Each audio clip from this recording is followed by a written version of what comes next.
The Texas sun burned bright that April morning of 1984, spilling gold over Zilker Park as children poured out of yellow school buses, their laughter echoing across the open fields.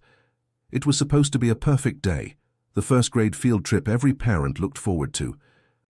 Among the children, 6-year-old Emily Carter clutched her pink lunchbox, her pigtails swaying as she ran to join her classmates near the playground.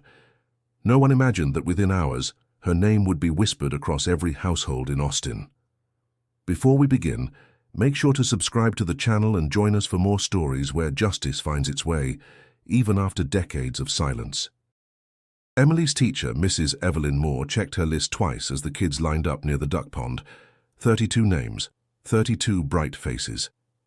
She turned away only for a moment, to tie a shoelace, to quiet a restless child. When she looked back, the spot where Emily had been was empty. The panic began as a whisper. At first, Mrs. Moore thought Emily was hiding behind a tree or maybe chasing a butterfly toward the picnic tables. Minutes turned into half an hour.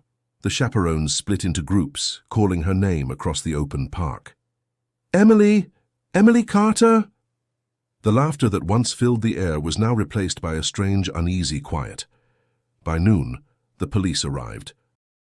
Sheriff Daniel Price, newly appointed and full of determination, stepped out of his cruiser, his badge glinting in the sun. "We'll find her," he told Mrs. Moore, his voice steady, though his eyes betrayed uncertainty. Patrol cars began circling the area, while officers searched the restrooms, the nearby trails, and the Barton Springs entrance. At home, Laura Carter was stirring a pot of soup when the phone rang. Her husband, Michael, was in the garage fixing the old Ford when he heard her cry out, "It's Emily! They can't find her!" He dropped the wrench. The sound of metal on concrete echoed like a gunshot. By evening, Zilker Park was flooded with volunteers and flashlights. Helicopters hovered above, their searchlights sweeping over the trees. Reporters crowded behind police tape, shouting questions Laura couldn't answer. Did Emily have enemies? Did she talk to strangers? She didn't even understand the questions. All she knew was that her daughter had vanished under a blue Texas sky. Inside the police station, Sheriff Price studied a hand-drawn map of the park. Every lead pointed nowhere. Witnesses gave conflicting descriptions. A man in a red cap, a woman near the bus, a car that might have been blue or maybe gray. Nothing made sense. As midnight approached, Laura sat in the station's waiting area, clutching Emily's pink sweater against her chest. Michael paced the hallway, his face pale and hollow. "We can't just wait here," he muttered. "Someone has her and we're doing nothing." Outside, thunder rolled faintly in the distance, as if the sky itself was mourning. And as the first drops of rain began to fall over Austin, the city unknowingly stepped into a mystery that would stretch across 4 decades, one that would test justice, truth, and the very heart of those who refuse to forget. In the weeks following Emily Carter's disappearance, Austin carried a strange silence. Parents who once waved from porches now clutched their children tighter. The sound of laughter in neighborhood parks faded, replaced by whispers of fear. In 1984, this city was still small enough for everyone to feel connected. And now, every face looked suspicious. Every kindness seemed laced with danger. Sheriff Daniel Price sat behind his cluttered desk, sifting through a stack of reports that offered more questions than answers. Coffee cups ringed his paperwork, and the ashtray overflowed beside him. "We've got nothing concrete," muttered Deputy Carl Benson, his tone low. The bus driver didn't see a damn thing. No footprints, no tire tracks worth a note. Price leaned back, his jaw tightening. "Someone saw her, Carl. People don't just disappear in broad daylight." But the sheriff knew the truth. Sometimes they did. At Zilker Elementary, Mrs. Evelyn Moore returned to class under the weight of eyes that no longer trusted her. Parents whispered in hallways. One mother cornered her by the lockers, voice trembling with grief and blame. "You were supposed to watch them." "How do you lose a child, Mrs. Moore?" Evelyn could only stammer apologies she no longer believed in. Reporters crowded the Carters' lawn day after day. Michael stood firm, refusing interviews, while Laura answered questions with trembling hands. "We just want her home," she repeated, her voice breaking each time. Flyers covered telephone poles, grocery store boards, even church doors. Emily's smiling face, missing front tooth, blue eyes bright, watched the city like a ghost that refused to fade. The first suspect emerged within a week, Jim Fletcher, a school janitor with a quiet manner and an old pickup truck. He left early that day, a teacher recalled, didn't even say goodbye. Price had him brought in for questioning. Inside the station, Fletcher's hands trembled as he lit a cigarette.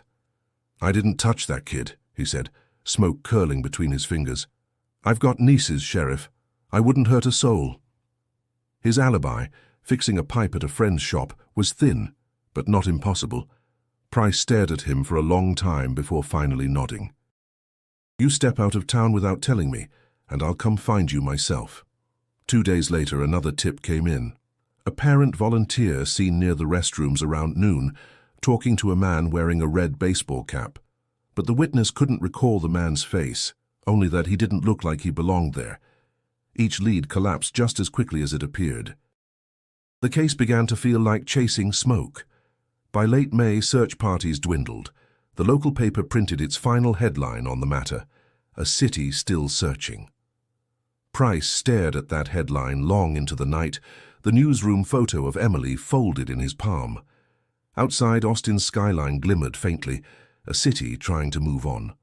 But for the sheriff, for the Carters, and for Mrs. Moore, the darkness left behind by one missing child would not fade.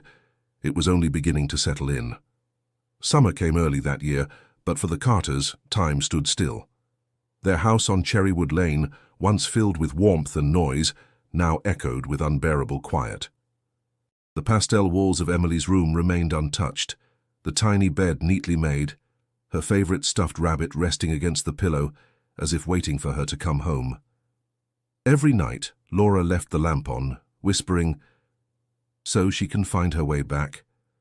Michael tried to keep himself busy. He fixed things that didn't need fixing, the porch railing, the mailbox, even the fence. Anything to drown out the sound of his wife's sobs behind the bedroom door. "They'll find her," he said one evening, his voice cracked from lack of sleep. "Price won't stop until he does."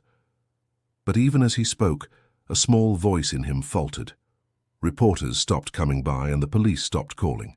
By July, the leads were gone and the town's sympathy had begun to fade. People avoided the Carters at the grocery store, unsure what to say. Whispers followed them in church pews. Maybe she wandered off. Maybe someone in the family knows more than they're saying. Gossip is cruel when it tries to fill the silence of tragedy. Laura found herself sitting by the window every morning, watching the school bus pass. She could still see Emily's face pressed to the glass, waving goodbye. Her hands trembled as she held her coffee, now cold. "What kind of mother lets this happen?" she murmured. Michael heard her and snapped, "Don't do that. Don't you dare blame yourself." The anger came from love, but it left scars. Sheriff Price visited less frequently. Each time he came, he wore the same expression, forced optimism masking frustration. "We're still working on it," he'd say. "Some cases take time." Laura wanted to believe him, but his eyes told a different story. "Time?" she whispered after he left. "My daughter doesn't have time." The community began to move on. New headlines replaced Emily's name. School started again in September, and new teachers arrived at Zilker Elementary. Mrs. Moore retired that fall, her resignation letter short and trembling with guilt. At the small ceremony, no one mentioned Emily, though her absence lingered like a shadow in every word left unsaid. Michael started attending a support group downtown, other parents who had lost children. There he met people who understood the hollow ache of not knowing. "It's the waiting that kills you," one father told him, "not the grief. The waiting." Michael nodded, though he couldn't bring himself to speak. By 1986, the case file had gathered dust in the back of a filing cabinet. Officially marked cold, unofficially forgotten. The Carters no longer received calls, only silence. Laura stopped cooking dinner. Michael stopped shaving. They existed side by side, two ghosts trapped in a home full of memories. But even when all hope seemed gone, Laura refused to let go completely. Every night, she'd stand by the front porch light, whispering into the dark, Come home, baby. Mama's still here. Nearly 4 decades later, the hum of fluorescent lights filled the Texas Rangers cold case unit in Waco. Rows of dusty files lined the shelves, each one a silent monument to someone's unfinished story. Detective Sarah Langley sat at her desk, scrolling through digital archives as rain drummed softly against the window. Her eyes were tired, her coffee cold, but her focus unbroken. Some people chase glory. Sarah chased ghosts. She had joined the Rangers after losing her sister Anna, who vanished in 1991. That wound had never healed. It had only sharpened her purpose. "You working late again?" asked Agent Marcos Alvarez, leaning against the doorway, his tie loosened and sleeves rolled. "It's called obsession, not work," Sarah replied with a tired smirk. Marcos chuckled. "Well, if obsession brings justice, I guess we'll keep funding it." The unit had just received a grant to digitize old evidence boxes, cases forgotten long before modern DNA testing existed. As Sarah scrolled through the catalog, one name caught her eye: Emily Carter, 1984, Austin PD. She clicked it. The screen filled with scanned pages, faded witness statements, photographs, and a missing child flyer bearing a smiling face with pigtails. "Marcos," she called softly. "You ever heard of this one?" He leaned in, reading over her shoulder. "Austin, huh? Kid went missing on a school trip, never found. Case went cold after 2 years. He paused. "You sure you want to open that box?" "Those old ones, they can eat you alive." Sarah's voice was steady. "If it's still cold, it's not finished." Later that night, she drove to the evidence storage facility. The clerk, Jenna Rhodes, a young detective with a sharp wit and quicker fingers, met her at the door. "You're digging in the fossils tonight," Jenna joked, scanning her badge. "Just one, 1984, Emily Carter." Jenna raised an eyebrow. "You like pain, don't you?" Inside the storage room, the air smelled of metal and paper dust. Sarah found the box, unremarkable, labeled in black ink. She set it on the table, running her hand across the surface before lifting the lid. Inside were remnants of another life: a pink sweater sealed in plastic, a Polaroid of the class trip, a stack of notes written in fading blue ink. Sheriff Daniel Price's signature appeared on most of them. "Price," she murmured. "Wasn't he the lead back then?" Marcos nodded. "He retired in the 90s, decorated career, solid guy." Sarah studied the signature again, her brow furrowed. Something about the case spoke to her in ways she couldn't explain, not through logic but through the quiet pulse of unfinished truth. She closed the box gently, sealing her decision with it. "We're reopening it," she said. Marcos gave a slow nod, his eyes reflecting both concern and admiration. As the rain fell harder outside, the old case file of Emily Carter found its way back into the light. What Sarah didn't yet know was that by reopening it, she was about to awaken secrets Austin had buried for nearly 40 years. Morning light slipped through the blinds of the cold case unit as Sarah spread the contents of the Carter file across her desk. Decades of neglect showed in every page: coffee stains, torn edges, handwriting faded into ghostly blue. Marcos entered carrying 2 mugs. "You're in deep already," he said, setting one beside her. "You slept at all?"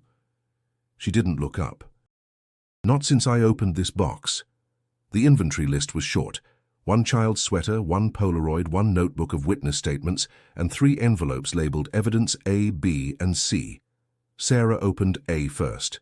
Inside, a brittle sheet of fingerprint cards from 1984, smudged beyond recognition. "They tried," she murmured, tracing the black ink. "Just didn't have the tools back then." "Technology was blind back in the 80s, Marcos replied. "Half the cases from that era wouldn't stand up in court today." Sarah's expression hardened. "Then we'll find what they couldn't." She studied the Polaroid next, a blurry snapshot of the field trip, kids smiling under a canopy of trees. But behind them, barely visible, stood a shadowed figure near the ice cream stand. "Who's that?" she asked quietly. Marcos leaned closer. "Not one of the teachers. Could be a parent volunteer, maybe someone from the park." Sarah's pulse quickened. "There's no mention of him in any report." She turned to the witness notes. Most were from parents and staff, vague recollections blurred by panic. One statement stood out, Mrs. Evelyn Moore's. It mentioned a janitor named Jim Fletcher, questioned but released. His alibi, fixing a pipe in East Austin. The report noted, alibi confirmed, but the officer's initials were missing. Sarah frowned. Who confirmed it? Jenna entered holding a digital tablet. I ran Fletcher through state records. Died in 2003. Auto accident outside San Antonio. Clean record otherwise, Sarah sighed. Convenient. Marcos noticed her focus drifting. What's bugging you? She pointed at the corner of the Polaroid again. That man. The reports describe a red baseball cap, same as this. If he wasn't on the school's list, who was he? They cross-checked the attendance sheets, volunteer rosters, even the bus logs. No unidentified adults. Someone slipped through, Sarah muttered, maybe pretending to be staff. Marcos looked skeptical. In broad daylight? That'd take guts. Sarah replied, or authority. She picked up the last envelope. Inside was a report from Sheriff Daniel Price, brief, efficient, impersonal. It detailed search efforts, interviews, and evidence disposition. One line caught her eye. All items cleared and released per authorization. Below it, Price's signature. Released? She whispered. Why would a child's case have evidence released? Marcos exhaled slowly. Could be a mistake, or paperwork cleanup when it went cold. Sarah shook her head. This wasn't cleanup. Someone wanted this case forgotten. For a long moment the room was silent except for the ticking of the wall clock. Sarah stared at Emily's picture, her eyes reflecting a mix of sorrow and determination. We're missing something, she said softly. And whoever wrote these reports made sure we'd never find it easily. The next morning, Sarah sat in front of the computer, reading through the list of surviving witnesses. One name made her pause. Evelyn Moore, the teacher who had been in charge of the field trip. According to the records, she was now 72, living just outside Austin, in a small retirement community. Sarah jotted the address down, grabbed her jacket and said to Marcos, if anyone still remembers that day, it's her. The drive was quiet, the Texas sun low and warm against the horizon. As she pulled into the complex, she spotted an elderly woman tending to a patch of marigolds. Evelyn looked up when Sarah approached, her movements slow but deliberate. You must be from the Rangers, she said before Sarah could speak. You all come back eventually. Inside, the house smelled faintly of lavender and dust. Family photos lined the mantel, smiling children, grown now, though none of them were Emily. Evelyn poured tea with trembling hands. I always hoped someone would reopen that case, she whispered. It's haunted me my whole life. Sarah set a recorder on the table. We're not here to cause you pain, Mrs. Moore. I just need you to tell me everything you remember. Anything at all. Evelyn stared into her cup for a long moment. It was hot that day. The kids were restless, loud. I remember counting heads before lunch. 32. Always 32. I never lost one before. Her voice cracked. Emily was standing near the ice cream stand. She wanted strawberry. Sarah leaned forward. Do you remember anyone around her? Anyone who didn't belong? Evelyn hesitated. There was a man, I think, near the stand. He wore a red baseball cap. Her brow furrowed. But I can't remember his face. It's all blur now, the shouting, the police, the questions. I told them about the man, but no one believed me. Said I was confused. Did Sheriff Price ever follow up? Sarah asked. Evelyn gave a short, bitter laugh. He came by once, told me not to spread rumors, said it was probably a mistake. But I know what I saw. I remember the cap, the color bright as blood. Sarah felt a chill. A red baseball cap, she repeated softly. Evelyn nodded. That detail kept me awake for years. Sometimes I see it in my dreams, a flash of red, then she's gone. Sarah turned off the recorder and thanked her gently. As she stood to leave, Evelyn reached for her hand. Find her, she said, her grip surprisingly strong. You can't imagine what it's like, carrying a memory everyone says isn't real. Outside, the afternoon wind rustled through the trees, scattering marigold petals across the porch. Sarah sat in her car for a moment, staring at the steering wheel. Evelyn's words echoed in her head, bright as blood. She made a note in her notebook. Man, red cap, near ice cream stand. Recheck early reports. Somewhere between fading memory and buried truth, Sarah felt the faint spark of a lead, one the world had overlooked for nearly 40 years. Sarah stared at the note in her journal as the words replayed in her mind. Man, red cap, ice cream stand. It wasn't much, but after years of dead ends, even a flicker of new information felt like a spark in the dark. She leaned over her desk, the office quiet except for the hum of the air conditioner. Marcos walked in, a sandwich in one hand and a file in the other. "You look like you found God," he said. "Or trouble." Sarah smiled faintly. "Maybe both. The witness mentioned a man with a red baseball cap at the park that day. There's no mention of him anywhere in the original reports." Marcos sat down. "So we dig." Together they accessed Austin's 1984 employment and park maintenance records. Dozens of names appeared, most irrelevant, until one caught Sarah's attention. Raymond Holt, maintenance worker, hired in March, resigned in May. "Resigned 2 weeks after Emily disappeared," she murmured. Marcos leaned closer. "I think he ran," Sarah replied. "I think he vanished." She searched for a current address, but nothing came up. "He's a ghost," Jenna said from her desk across the room. "No driver's license renewal, no taxes, no death record." Marcos frowned. "Maybe he changed his name." Sarah tapped her pen against the desk. "Or someone helped him disappear." That afternoon they visited the old address listed in the file, a small duplex on the east side of Austin, now half collapsed and covered in ivy. The elderly neighbor, Mrs. Halloran, peered through her screen door as Sarah introduced herself. "Ray Holt," the woman repeated, her voice gravelly. "Haven't heard that name in ages. Kept to himself mostly. Quiet man." "But strange." "Strange how?" Sarah asked gently. Mrs. Halloran squinted, searching her memory. "Always changing cars. Sometimes a pickup, sometimes a sedan. Said he worked nights, but I never saw him leave. Had a different ID tag every few weeks. From the city, from the park, even from the electric company once. Told me he was doing repairs. Never saw him fix a thing." Sarah exchanged a glance with Marcos. "Did anyone ever come looking for him?" "Oh, sure," Mrs. Halloran said. "Some officer came by back in the 80s, asked questions. Big man, grey hair. Name badge said Price, I think." The name hit Sarah like a jolt. "Sheriff Daniel Price." "That's the one, didn't stay long." "Told me Ray moved away." Sarah thanked the woman and walked back to the car in silence. Marcos broke it first. "What are the odds the same sheriff checked on him?" "Too perfect," Sarah said quietly, "and too convenient." Back at the office, she pinned a photo of the park map to the board marking locations. The playground, the ice cream stand, the restrooms. At the edge she wrote one word in red ink: Holt. The pattern was forming, faint but visible.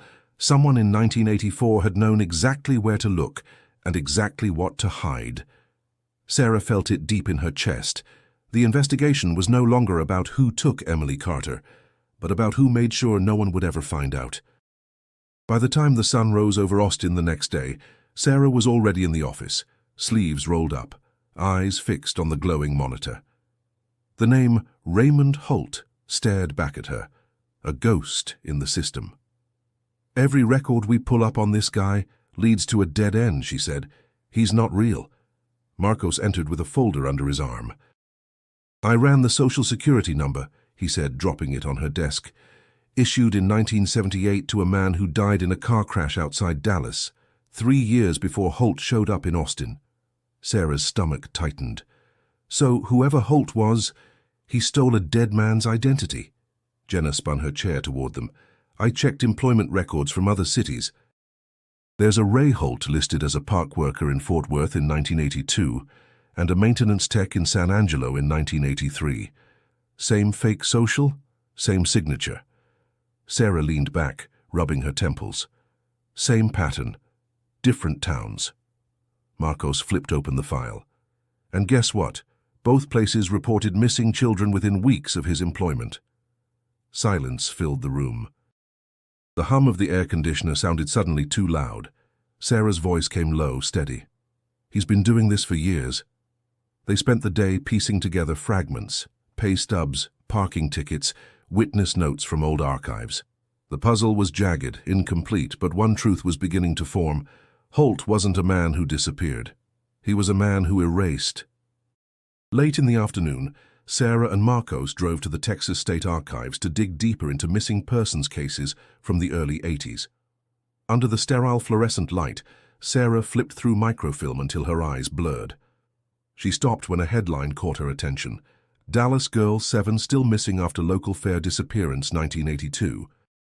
Next to the story, a grainy black and white photo of a crowd, and among them a figure wearing a baseball cap tilted low. Her pulse jumped. "Marcos," she whispered. "Look." He squinted. "Could be anyone." She pointed to the cap. "Or it could be him." They printed the image and laid it beside the Polaroid from the Carter file. Both men, though distant and blurred, wore identical caps with a faint logo on the brim. Marcos frowned. "That's not a store brand. That's custom." Sarah nodded. "Which means if we find where it came from, we find where he's been." But as night fell, exhaustion began to settle over her. She closed the files carefully, her hands trembling. The stories of lost children seemed to press against her chest like a weight she couldn't lift. "It's the same pattern, Marcos," she said softly. "Different cities, same lies, same face hiding behind new names." He gave her a long, steady look. "You're starting to take this personally." "I already did," she replied, voice barely above a whisper. As the clock hit midnight, Sarah pinned both photos side by side on the board. Underneath, she wrote one word in bold red ink: Predator.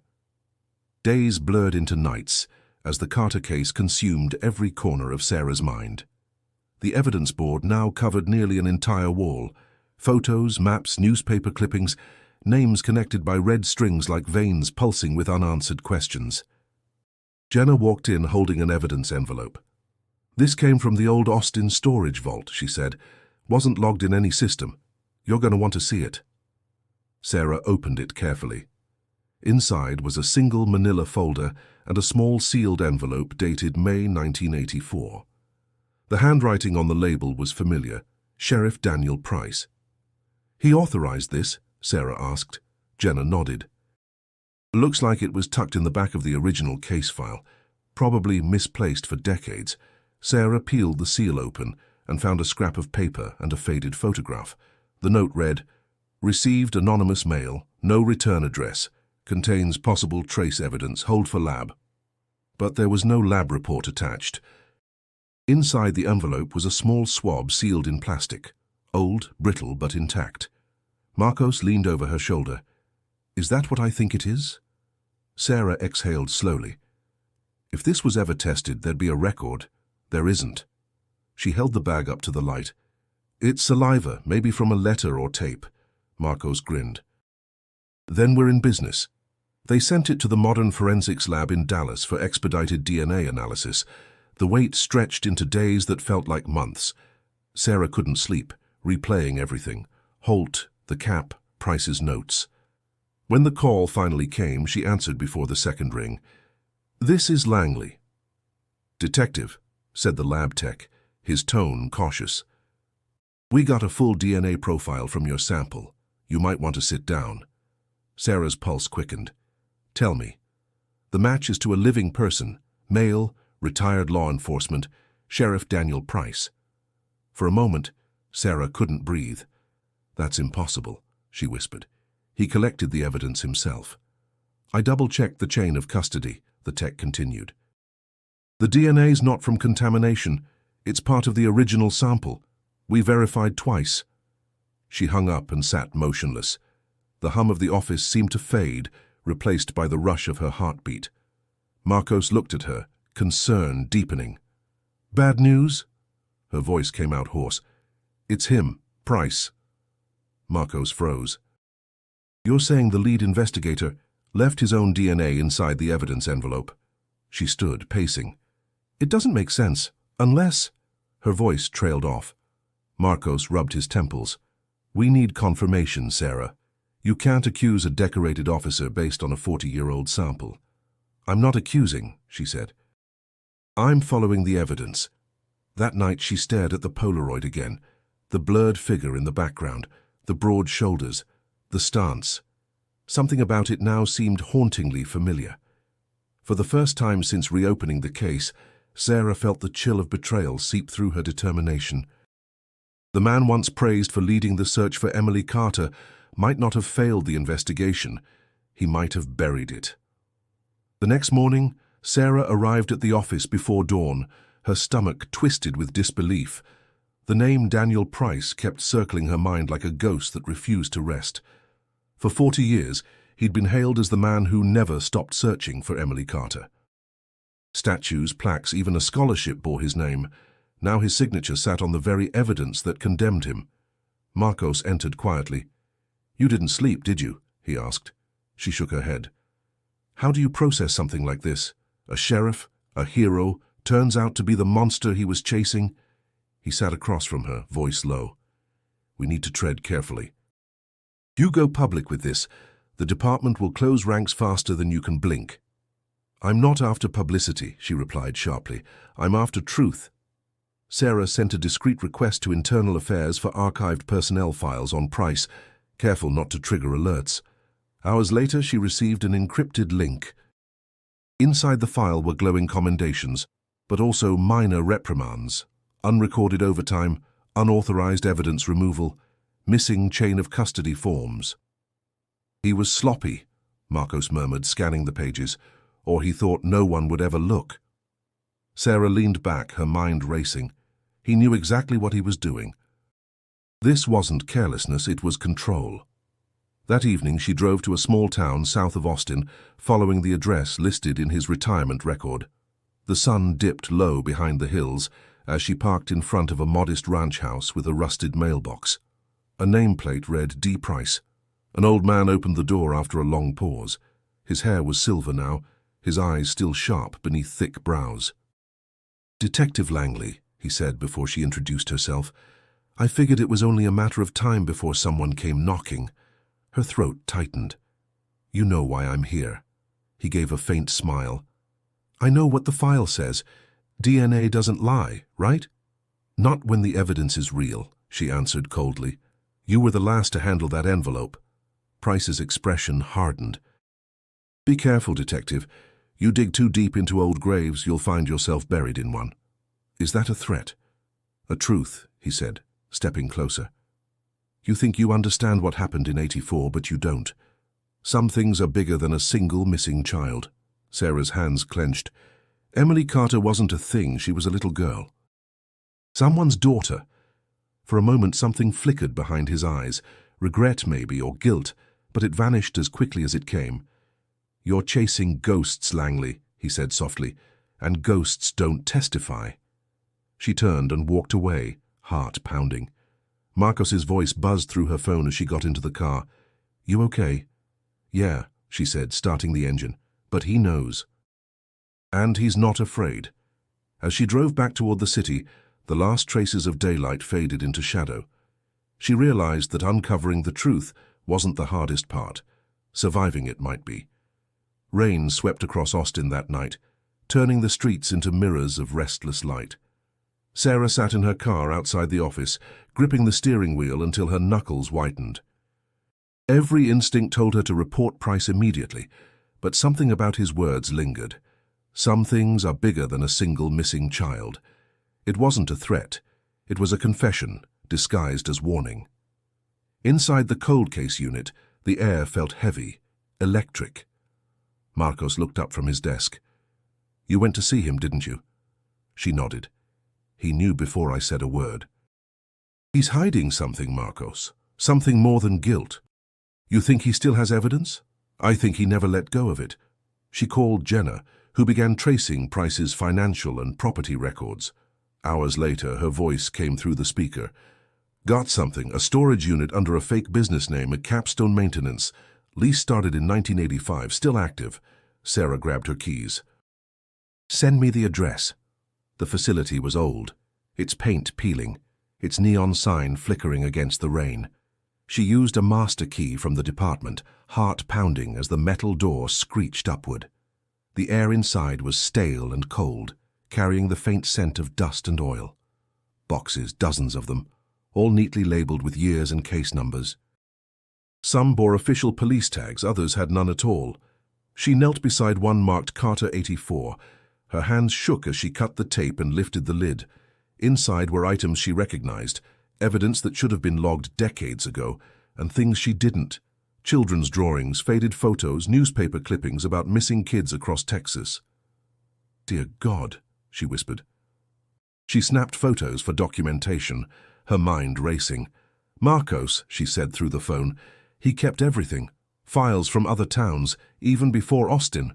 This wasn't negligence. It's a pattern." "What kind of pattern?" he asked. "The kind you don't recover from." At the bottom of the box, beneath layers of yellowed papers, she found something that made her chest tighten. Emily's school photo, the same one used on the missing flyers. Across the back, in shaky handwriting, were the words, "She was my favorite."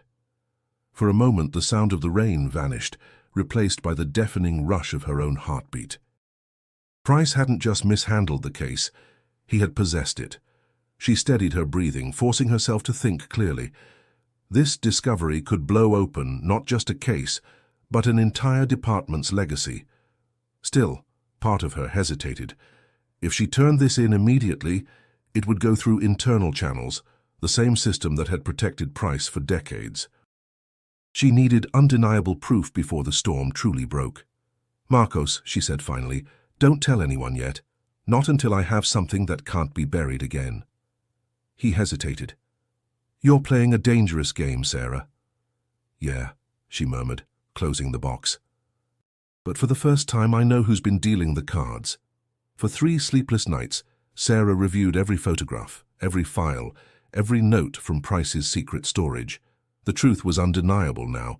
He had kept trophies, fragments of children's lives, their innocence trapped in cardboard boxes. Each new discovery burned deeper into her conscience. "He thought he could rewrite history," she whispered, eyes red from exhaustion. Marco stood beside her, silent, his jaw tight. "If we go public without backup, he'll claim tampering. We need internal affairs involved by the book." Sarah shook her head. "The book didn't stop him. The book protected him." She paused, then added, "We'll do this our way, carefully, cleanly." They devised a plan. Record a conversation with Price. Push him into revealing knowledge only the abductor could know. Jenna, ever the strategist, prepped the wire equipment. "He's arrogant," she said.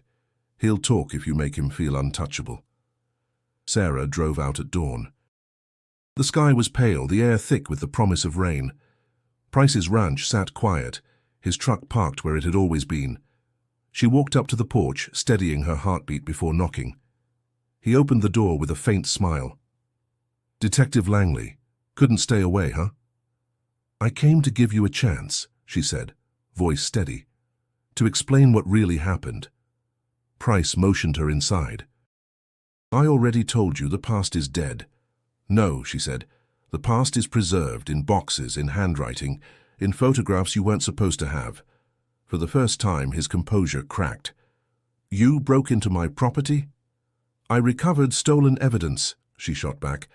"Evidence that connects you to at least 3 unsolved abductions across Texas." He exhaled, slow and deliberate, then smirked. "So you don't know what you're talking about? Then tell me," she pressed. "Tell me how Emily Carter's photo ended up in your storage unit with your handwriting on it." Price's eyes narrowed. "You wouldn't understand," he muttered. "She reminded me of someone I couldn't save." Sarah leaned forward, her tone cutting. "So, you took her? To make up for the one you lost?" For a flicker of a moment, something dark crossed his face, an admission too heavy to conceal. "You think you can ruin me?" he snapped. "You think anyone will believe the word of a broken detective over a lifetime of service?" "They'll believe your voice," she said, holding up the small recorder in her pocket. His expression froze. The silence stretched, thick and suffocating. Then came the sound of distant sirens growing louder. Price stood slowly, his shoulders sagging. "You'll never understand, Langley. Justice doesn't fix what's already broken."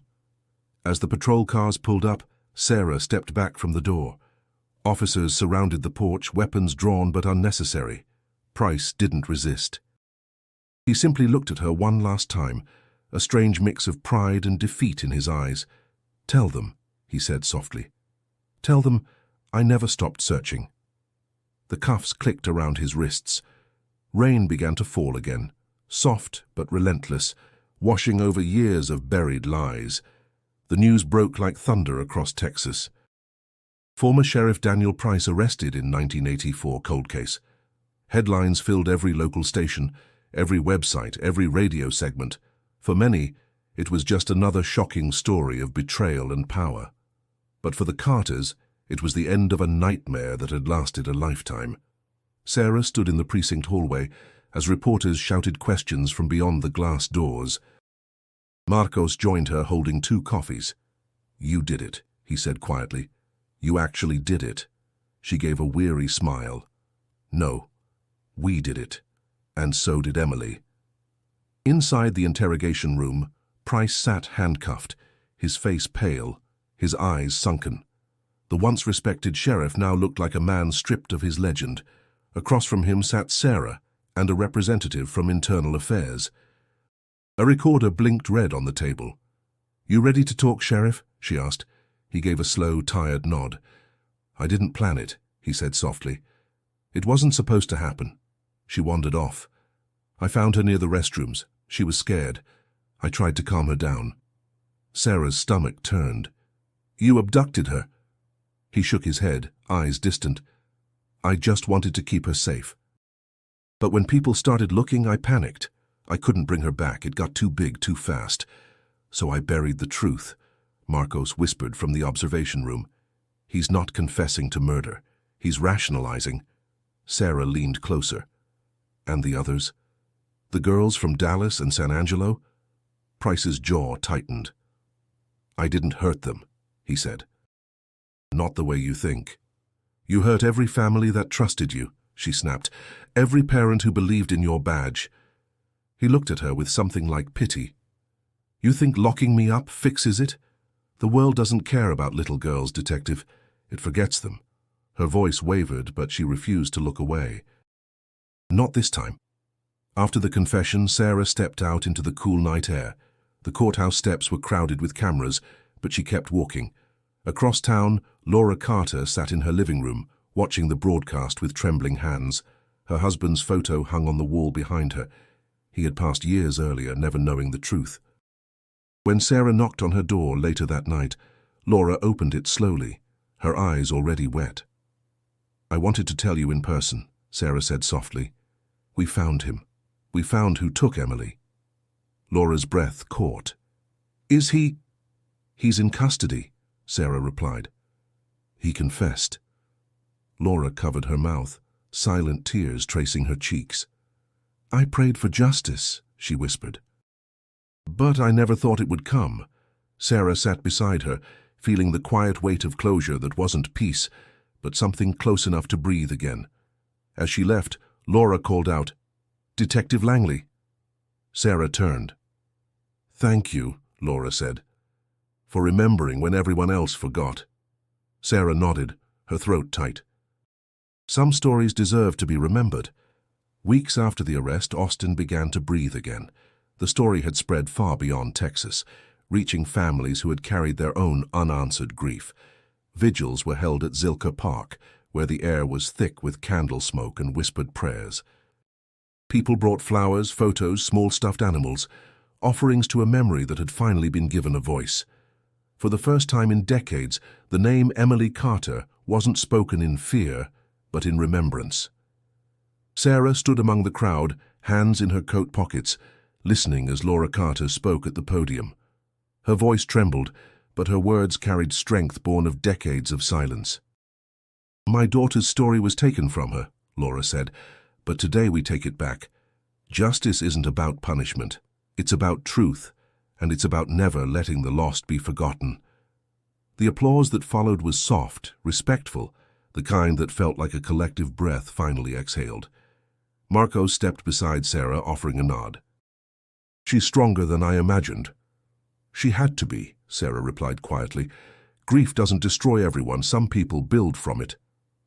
In the following weeks, Sarah met with city officials to discuss reforms in evidence handling and case review procedures. The Carter investigation exposed holes in the system that could no longer be ignored. She spoke before the Texas Justice Committee, her voice steady and measured. "Every file we neglect is a person we abandon. Every shortcut taken in the name of efficiency buries the truth a little deeper. We owe the forgotten more than closure. We owe them vigilance." Reporters later called her speech unflinching, but for Sarah it wasn't courage, it was duty. The same duty that had driven her since her sister's disappearance so many years before. One afternoon, she drove back to Zilker Park. The grass was greener than she remembered, the laughter of children ringing through the air. Near the duck pond stood a new memorial, a bronze plaque engraved with Emily's name and the words, "She brought the light back." Sarah traced the letters with her fingertips, a faint smile forming. Laura found her there, walking slowly along the path. "I thought I'd find you here," she said. Sarah looked up. "It's beautiful." Laura nodded. "It feels different now. Like the air finally let go of something heavy." They stood together in quiet reflection, the past and present converging in shared understanding. "You gave me back my voice," Laura said softly. "And Emily's." "You gave me strength to keep going," Sarah replied. "That's how we do this, one truth at a time." As the sun dipped low, its orange light spilling across the park, Sarah watched the city come alive again, parents playing with children, laughter where once there had been silence. Austin had carried a wound for nearly 40 years, one carved into its history. But now slowly it was healing, not by forgetting but by remembering with open eyes. Spring returned to Austin with a softness the city hadn't felt in years. The air smelled of rain and wildflowers, and for once Zilker Park was filled not with grief but with music and laughter. Near the duck pond where Emily Carter's story had begun stood a small bronze statue, a child holding a kite that reached toward the sky. Beneath it, a plaque read, "In memory of every voice that was silenced and every truth that was found." Detective Sarah Langley stood before it quietly, her hair brushed by the wind. It had been 6 months since Price's conviction, life without parole. The trial had reopened wounds across the department, but it had also forced long overdue reforms. Old cases were being re-examined, new officers trained to treat evidence like sacred testimony. For once, justice felt like more than an idea. It felt like momentum. Marcos approached with a small smile. "They put your name on the commendation list," he said. "Texas Rangers want to recognize what you did." Sarah shook her head. "It wasn't just me. It was everyone who refused to forget her." He looked at the statue and nodded. "You ever think about taking a break? Maybe something easier than chasing ghosts?" She smiled faintly. "Maybe someday. But not yet."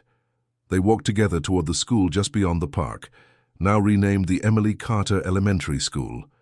Children spilled out for recess, their laughter bright and unguarded. Sarah watched them run across the playground, a warmth filling her chest. Laura Carter met her near the gate, her steps slow but sure. "They finished the dedication ceremony this morning," Laura said, her voice soft but proud. "She would have loved this place. It's full of light." Sarah nodded, emotion tightening her throat. She changed more lives than she ever got to live. Laura placed a hand on Sarah's shoulder. "You gave her story an ending. That matters." For a moment they stood in silence, the sound of the children's laughter carrying across the breeze. Then Laura smiled, tears glinting in her eyes. "You know, I think she'd be proud of you too." Sarah looked toward the school, toward the horizon painted gold by the afternoon sun. "Maybe," she whispered. "But I think she'd want me to keep going." That evening, Sarah sat at her desk one last time, filing away the final report. On top of the folder, she placed Emily's photo, not as evidence, but as remembrance. "You're home now," she murmured. Before turning off the light, she looked toward the camera and spoke from the heart. If stories like Emily's mean something to you, if you believe that truth still matters, even after decades, make sure to subscribe to our channel. Every story we tell honors those who can't speak for themselves. She paused, letting the silence carry the weight of everything that came before. And if you want to keep walking with us through these stories of justice and resilience, click the next video on your screen. Because every case has a truth waiting to be found, and sometimes it takes just one person to bring it to light.